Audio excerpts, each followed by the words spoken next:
On November 2nd of 2022, staff members from Aransas Pass ISD visited Dan D. Rogers Elementary in Dallas, Texas for a day.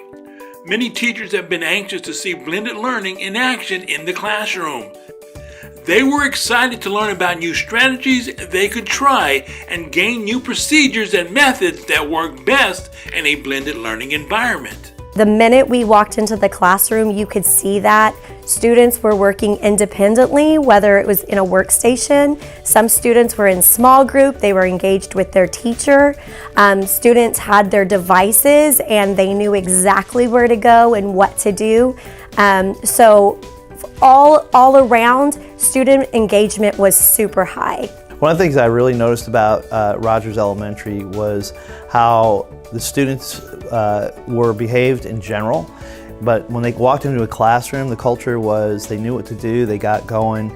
There wasn't a whole lot of asking the teacher what we have to do that you see so often in classrooms. I was really impressed with how the teachers had everything ready for the students. The routines were set up, and because of those routines, I think that the students were able to be ready for the day. They knew what they had to get ready for the week. Everything was ready for them. Upon arrival, APISD staff were met by the principal, assistant principal, instructional coaches, and other supporting staff to explain how they got their blended learning program started and funded. This also gave our teachers and administrators an opportunity to ask questions and choose their touring group that best suited their grade level. APISD teachers were impressed by students at Rogers because they were in complete control of their learning, pacing themselves, participating and tracking with a growth mindset, and collaborating with their peers. It was neat to see the kids just all working on their own and the teacher just sat in the front with her small group. And I was impressed with a little group that I sat down and talked with. They were doing their own work, didn't even faze them that visitors were in there. And they had a little chime that went off, and most of the kids got up and went around to the next station, but they didn't. And I was asking them, why aren't y'all moving? And they said, oh, we've already mastered that. We are just doing some extra practice. And I was like, oh, okay, you don't have to do the work. And they're like, no. And I said, well, how come you're not doing like cool math or something? And you should have seen the look on their face. They're like, no, we have to do this work. We have to get it all done. And I was just amazed that they were just, the teacher could trust them like that, and they were able to just go through their work without being told constantly. They were just doing their thing. They didn't need direction. They knew what exactly to do. There was a lot of autonomy with the students themselves and within the classroom. They had classroom checkers, which checked off where their peers were checking off their work. And the students who weren't in the small groups with the teachers, they were doing their job, and they knew what they needed to do, and they were getting it done, not because they were scared of like losing recess or they were scared of like a punishment. It was that they knew that themselves they needed to do it, and they wanted to show their teacher that they can do it and they can be successful and show their best work. APISD staff were able to ask teachers exactly how they set their unique routines and procedures, how they take grades, how they create a culture of student growth, and how they use goal setters and student trackers in the classroom.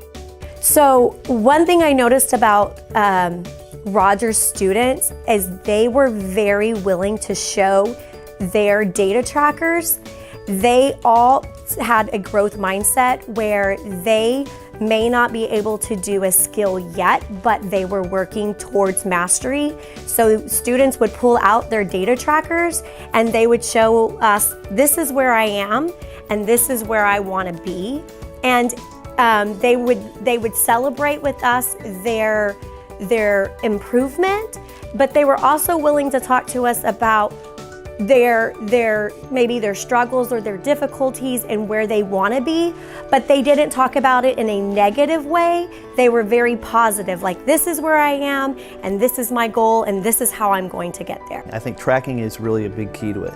Student tracking so that they know what they're learning, they know where they are, that's that growth mindset.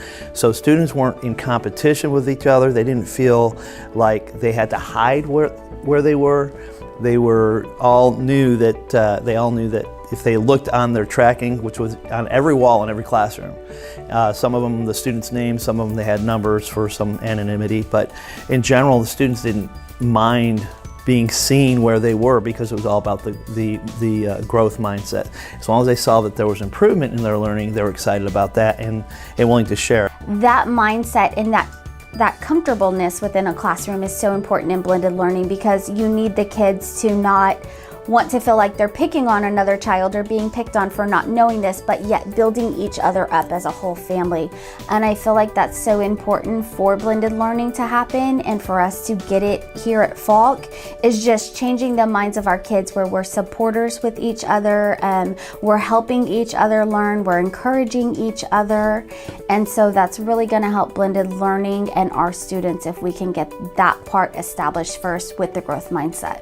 Teachers answered every question and gave staff their contact information if they had any questions at a later time. Our staff came back with so many innovative ideas. Right away, many decided to implement a blended model and growth mindset culture in their classroom. I've already been doing like station rotations and a little bit of stuff we've learned from the Engage to Learn, but I was real impressed with their pathway, the way they set it up. And I sort of made my own. It's not exactly like theirs, but I'm not that technology savvy like they were. They're going to start by kind of focusing on what are they learning about? So what concept are they learning about? And our curriculum has videos that they're able to watch that help them work through the lesson. And then they'll also be having these guided notes that they use as they move through the lesson. Then from there, we also use Zern, which ties in directly to our curriculum. And it's just like another supportive teaching piece that they can work through also.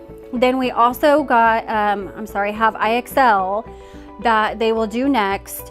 And then from there, they will do either the exit ticket or a quiz. So because we set this up by lesson and not by topic, they're only going to do a quiz at the end of each topic. And then from there, they can move on to the next topic. But the neat thing is as they're moving through the lesson, if they're struggling or having trouble with things, they can either meet with us for small group, or that's when they can go to a student and try to peer learn. For our students is to be able to be accountable for their learning, whether it's at a pace that they're comfortable with or one that they may need assistance because it's new to them. We were doing a really great job of learning everything that we could through participating in workshops and having coaches come and coach us on best practices in blended learning. But we know that when you are able to see these things in practice, you're able to take that in and see how it works and apply it to your own situation. And our teachers really were very impressed by what they saw at Dandy Rogers Elementary. We are so excited to see where the blended model takes us in our journey to becoming a premier school district at APISD. A new passion for teachers has been cultivated through this new lens of teaching. Every child deserves a first-class learning experience that APISD is providing.